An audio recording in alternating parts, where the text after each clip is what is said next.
আসসালামু আলাইকুম। Welcome to our channel স্বাধীন পাঠশালা। অষ্টম শ্রেণীর শিক্ষার্থী বন্ধুরা, আশা করি তোমরা সকলে ভালো আছো। আজকে আমরা অবস্থান মানচিত্রের স্থানাঙ্ক জ্যামিতি এই অধ্যায়ের 146 পৃষ্ঠার অনুশীলনীর 3 এবং 4 নং অঙ্ক করব। দেখো 3 নং কি বলেছে, দেখাও যে এ 0 -3, বি 4 -2 এবং সি 16 1 বিন্দু তিনটি সমরেখ। অর্থাৎ দেখো সমরেখ হওয়ার শর্ত হচ্ছে এ বি রেখার ঢাল এবং এসি রেখার ঢাল যদি সমান হয় তাহলে আমাদের এই বিন্দু তিনটি সমরেখ হবে। তাহলে আমরা অঙ্ক দিকে চলে যাচ্ছি, আমরা অঙ্কটা শুরু করে দিই। দেখো 3 নাম্বার, যেহেতু আমাদের এ বি রেখার ঢাল এবং এসি রেখার ঢাল বের করব, তাই আমি শুরুতে এ বি রেখার ঢাল বের করব। তাই এ এবং বি বিন্দুটা লিখে নিচ্ছি।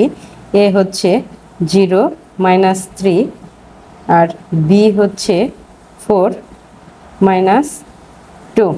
দেখো এখানে আমি যখন ঢালের সূত্রের মধ্যে আমি মানগুলো বসাবো যাতে তালগোল না পাকিয়ে যায়, সেজন্য আমি এখানে মানগুলো একটু লিখে দিচ্ছি। এটা হচ্ছে আমার x1, এটা হচ্ছে y1, এটা হচ্ছে x2 এবং এটা হচ্ছে আমার y2। তাহলে এখানে আমি একটু মানগুলো লিখে নিই। x1 হচ্ছে আমার 0, y1 হচ্ছে -3, x2 হচ্ছে 4, y2 হচ্ছে -2। যেহেতু আমি এবি রেখার ঢাল বের করব তাই এখানে লিখে নিলাম। তাহলে আমি শুরুতেই এখানে একটু লিখে নিচ্ছি, যদি এ বি ও এসি রেখার ঢাল সমান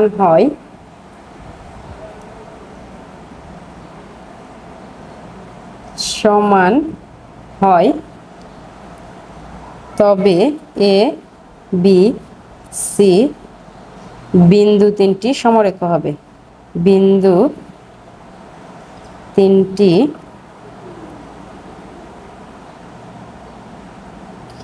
সমরেখ হবে। তাহলে আমি এবি রেখার ঢালটা আগে বের করি। দেখো এবি রেখার ঢাল, এ বি রেখার ঢাল সমান, আমি আগে ঢালের সূত্রটা লিখে দিই, y2 - y1 বাই হচ্ছে x2 - x1। এই হচ্ছে আমার ঢালের সূত্র। এবং আমি আগেই বলেছি যাতে সূত্র আমার মান বসাতে ঝামেলা না হয়, সেজন্য এখানে আমি মানগুলো লিখে নিয়েছি। তাই আমি এখান থেকে আমি মানগুলো লিখে দিই। y2 হচ্ছে আমার -2 y1টা হচ্ছে -3, এটা কিন্তু মাঝখানে, এটা কিন্তু আমার সূত্রের এই মাইনাসটা, বাই হচ্ছে x2টা হচ্ছে আমার 4 x1টা হচ্ছে আমার 0। তাহলে এখানে হচ্ছে -2 মাইনাসে মাইনাসে +3 আর এখানে হচ্ছে 4। দেখো 3 থেকে 2 বিয়োগ করলে 1 হয় এবং নিচে হচ্ছে 4। তাহলে দেখো এবি রেখার ঢালটা আমি পেয়ে গেলাম। এবি রেখার ঢাল হচ্ছে আমার 1/4। এবার আমি এসি রেখার ঢাল বের করব, তার আগে আমি বিন্দুগুলো লিখে নিই। এ হচ্ছে 0 -3 এবং সি হচ্ছে 16 আর হচ্ছে 1। এখন তাহলে আমি এখানেও সেমভাবে x1 হচ্ছে 0, y1 হচ্ছে -3, x2 হচ্ছে 16 এবং y2 হচ্ছে 1 লিখে নিলাম। এবার আমি এসি রেখার ঢাল বের করব। এসি রেখার ঢাল সমান হচ্ছে y2 - y1 by x2 - x1 সমান, আমি মানগুলো বসিয়ে দিই। দেখো y2টা হচ্ছে আমার 1 এবং y1টা হচ্ছে -3, x2টা হচ্ছে 16 x1 হচ্ছে 0। এটা যদি করি 1 মাইনাসে মাইনাসে +3 বাই হচ্ছে 16, 4/16। আমরা যদি কাটাকাটি করি 4 1 অর্থাৎ 1/4। দেখো এসি রেখার ঢালটাও আমার 1/4 এসেছে, অর্থাৎ এবি রেখার ঢাল 1/4 এবং এসি রেখার ঢালও 1/4। যেহেতু দুইটি রেখার ঢালই সমান হয়েছে তাহলে আমার কিন্তু বিন্দু দুটি সমরেখ আমি বলতে পারি। তাহলে এখানে আমি লিখতে পারি, যেহেতু এ বি ও এসি রেখার ঢাল সমান রেখার ঢাল সমান, সুতরাং এ বি সি বিন্দু তিনটি সমরেখ। বিন্দু তিনটি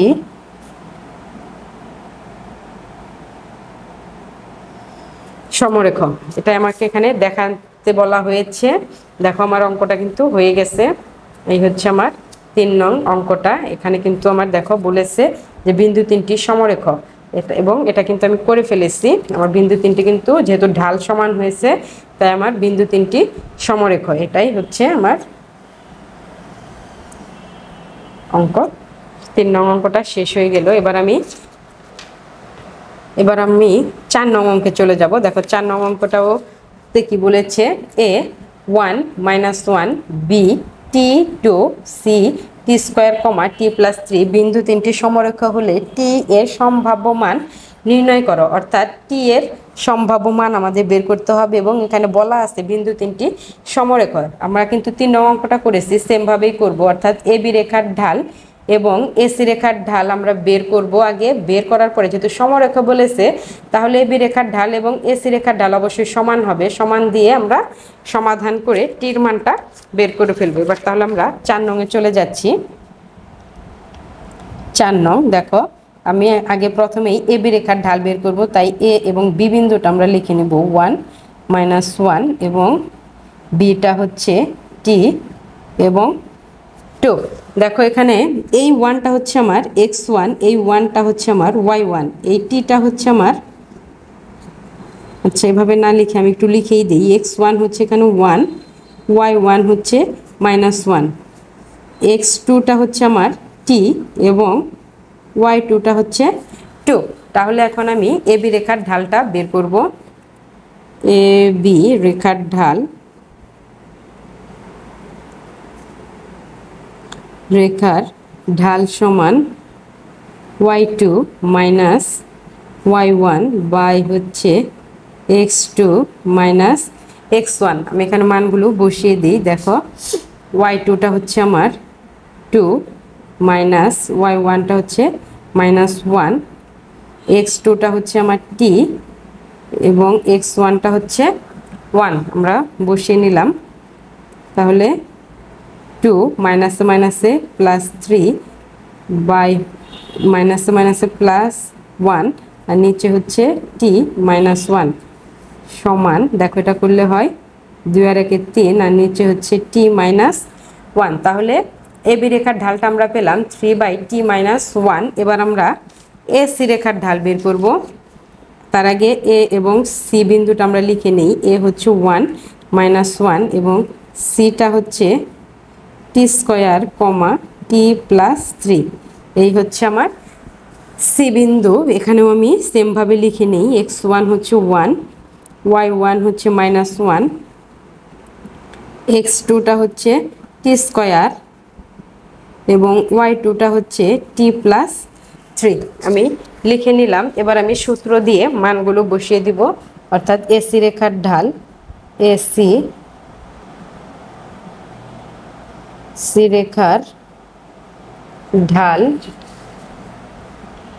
সমান হচ্ছে y2 y1 বাই হচ্ছে x2 x1। এবার আমি মানগুলো বসিয়ে দিই। y2টা হচ্ছে আমার t প্লাস 3 মাইনাস y1টা হচ্ছে আমার -1, x2টা হচ্ছে আমার টি স্কোয়ার মাইনাস x1টা হচ্ছে 1। যদি করি এখানে হচ্ছে t প্লাস 3 মাইনাসে মাইনাসে +1 বাই হচ্ছে টি স্কোয়ার -1 সমান, দেখো এখানে লেখা যায় t প্লাস 4 বাই হচ্ছে টি স্কোয়ার -1। তাহলে এসি রেখার ঢালটা আমরা পেলাম t প্লাস 4 বাই হচ্ছে টি স্কোয়ার -1। তাহলে দেখো আমরা যদি আবার একটু বইয়ের দিকে যাই, এখানে বলেছে যে এ বি সি বিন্দু তিনটি সমরেখ। আমরা জানি সমরেখ হলেই এ বি এবং এসি রেখার ঢাল সমান হবে। তাহলে এখানে আমরা লিখতে পারি প্রশ্ন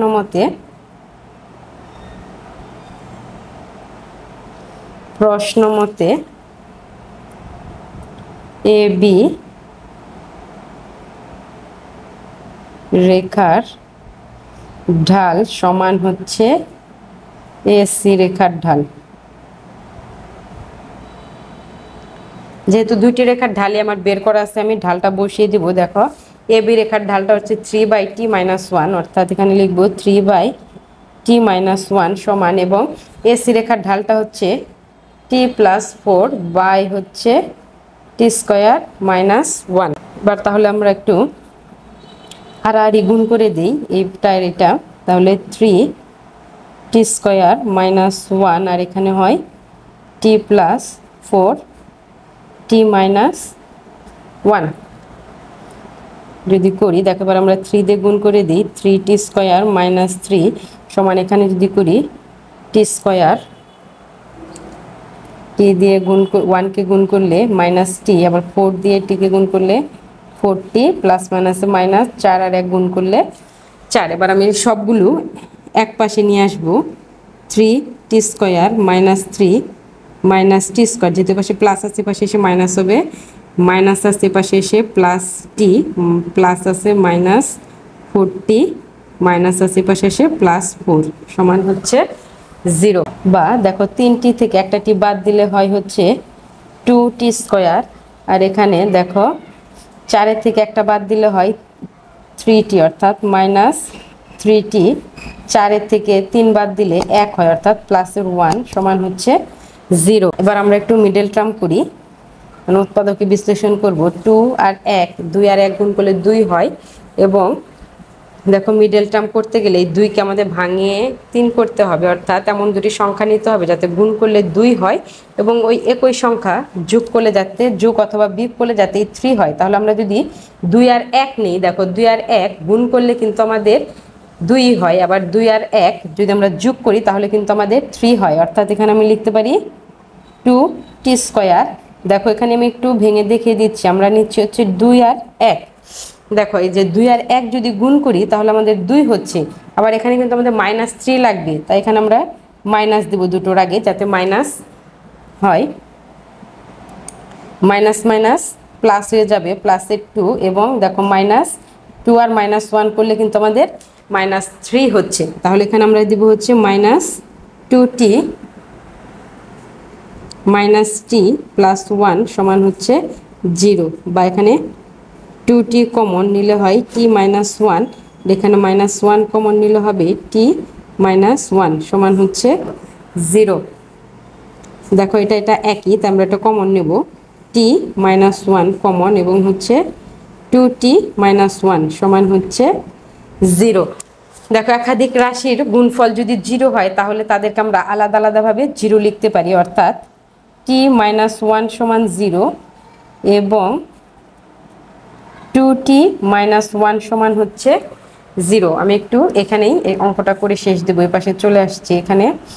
এখানে হচ্ছে আমার t-1 সমান 0, অর্থাৎ t সমান হচ্ছে 1, আর এ পাশে হচ্ছে 2t-1 সমান 0 বা 2t সমান হচ্ছে 1, সুতরাং t সমান হচ্ছে 1/2। যেহেতু 2টার পাশে গুণ আছে, অপর পাশে গিয়ে ভাগ হয়ে যাবে। তাহলে দেখো আমরা টির মান পেয়ে গেছি, আমরা টির মান দুটো পেয়েছি। টির মান একটা হচ্ছে 1 এবং অপরটি হচ্ছে 1/2। তাহলে আমরা টির মান বের করতে বলেছে, আমরা টির মান পেয়ে গেলাম 1 এবং হচ্ছে 1/2। তাহলে দেখো আমার 4 নং অঙ্কটাও হয়ে গেছে। এখানে বলেছে এ বি সি বিন্দু তিনটি সমরেখা হলে টি এর সম্ভাব্য মান নির্ণয় করো। আমরা টি এর সম্ভাব্য মান পেয়ে গেছি 1 এবং হচ্ছে -1/2। এই হচ্ছে আমার 4 নং। আশা করি তোমরা বুঝতে পেরেছো। আমার ভিডিওটি যদি তোমাদের ভালো লেগে থাকে তাহলে একটি লাইক করবে এবং আমার চ্যানেলে নতুন দর্শক হলে অবশ্যই সাবস্ক্রাইব করবে। ধন্যবাদ সকলকে। আসসালামু আলাইকুম।